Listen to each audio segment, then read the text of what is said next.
ರಕ್ಷಾ ಬಂಧನದ ನಂತರ 1 ಅಥವಾ 2 ದಿನಗಳಲ್ಲಿ ರಾಖಿನ ತೆಗೆದು ಎಸೆಯಬಾರದು. ಕನಿಷ್ಠ 21 ದಿನಗಳ ಕಾಲ ರಾಖಿ ಕಟ್ಟಿರಬೇಕು.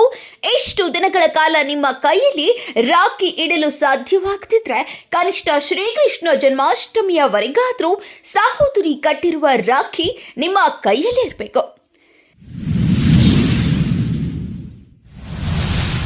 ಬೆಂಗಳೂರಿನ ಜ್ಞಾನ ಭಾರತಿ ಪೊಲೀಸ್ ಠಾಣಾ ವ್ಯಾಪ್ತಿಯ ಹಾಸ್ಟೆಲ್ ಒಂದರಲ್ಲಿ ರಾತ್ರಿ ಊಟ ಸೇವಿಸಿದ್ದ 20ಕ್ಕೂ ಹೆಚ್ಚು ವಿದ್ಯಾರ್ಥಿಗಳು ಅಸ್ವಸ್ಥಗೊಂಡಿರುವ ಘಟನೆ ನಡೆದಿದೆ. ವಿದ್ಯಾರ್ಥಿಗಳು ಊಟ ಮಾಡುತ್ತಿದ್ದ ವೇಳೆಯೇ ಸಿಬ್ಬಂದಿ ಇಲಿ ಪಾಷಾಣ ಸ್ಪ್ರೇ ಮಾಡಿದ್ದು, ಸದ್ಯ ಸಿಬ್ಬಂದಿಯನ್ನ ಪೊಲೀಸರು ವಶಕ್ಕೆ ಪಡೆದಿದ್ದಾರೆ. ಮುಡಾ ಹಗರಣದಲ್ಲಿ ನಾನೇನೂ ತಪ್ಪು ಮಾಡಿಲ್ಲ, ಯಾಕೆ ರಾಜೀನಾಮೆ ಕೊಡಲಿ? ಪ್ರಾಸಿಕ್ಯೂಷನ್ ನೀಡಿರುವುದೇ ಕಾನೂನು ಬಾಹಿರ, ಕಾನೂನು ಸಮರ ನಡೆಸುತ್ತೇವೆ ಎಂದು ಹಗರಣದ ಸುಳಿಯಲ್ಲಿ ಸಿಲುಕಿರುವ ಸಿಎಂ ಸಿದ್ದರಾಮಯ್ಯ ಹೇಳುತ್ತಲೇ ಇದ್ದಾರೆ ಎಂದು ಅವರು ಹೈಕೋರ್ಟ್ ಮೊರೆ ಹೋಗಲಿದ್ದಾರೆ. ಶಿವಪೂರನ ಮತ್ತು ಗಾಡೆಸ್ ಪಾರ್ವತಿ ದುಃಖಿತರಾದುದನ್ನ ನೋಡಿದ ಬ್ರಹ್ಮನು ತಾರಕಾಸುರನು ಶಿವನ ಮಕ್ಕಳಿಂದಲೇ ನಾಶವಾಗ್ತಾನೆ ಎಂದು ಪರಿಹಾರವನ್ನ ಹೇಳಿದನು. ಇದನ್ನ ಕೇಳಿ ದೇವತೆಗಳೆಲ್ಲರೂ ಆಶ್ಚರ್ಯಚಕಿತರಾದರು. ಏಕೆಂದ್ರೆ ತಾಯಿ ಸತಿಯು ಯೋಗಾಗ್ನಿಯಲ್ಲಿ ತನ್ನ ದೇಹವನ್ನ ನಾಶಪಡಿಸಿಕೊಂಡಿದ್ದಳು. ಹಾಗಾದ್ರೆ ಇದು ಹೇಗೆ ಸಾಧ್ಯ? ಆಗ ಬ್ರಹ್ಮದೇವನು ಸತಿಯು ಪಾರ್ವತಿಯಾಗಿ ಮತ್ತೆ ಹುಟ್ಟುವಳೆಂದು ಹೇಳಿದನು.